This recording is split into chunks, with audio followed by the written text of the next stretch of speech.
अस्सलाम वालेकुम नाज़रीन, मैरान टीवी न्यूज़ में अवांखे भलीकार माया फराशा सब खां पहिरियां हिकु नज़र हेडलाइन ते।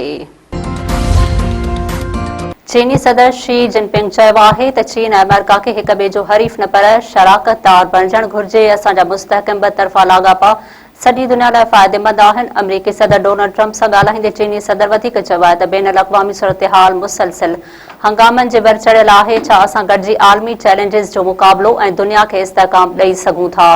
उन्हनि सवालनि जो जवाब वॾनि मुल्कनि जा सरबराह हुजण नाते असांखे ॾियणा आहिनि। समूरनि आलमी बहरान जो हल सिर्फ़ सिफ़ारतकारी ऐं ॻाल्हियूं आहिनि।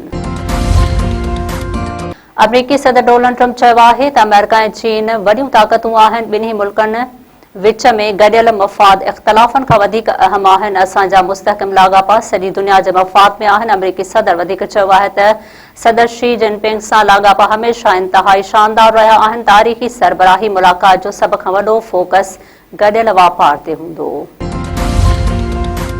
जॾहिं बि ॾुखियो वक़्तु आयो त मूं अव्हांखे कॉल कई ऐं अव्हां मूंखे कॉल कई। अमरीकी सदर जूं चीन जे दौरे दौरान चीनी सदर सां ॻाल्हियूं। ट्रंप ऐं चीनी सदर शी जिनपिंग विच में वफ़दनि जे सतह ते मुलाक़ात।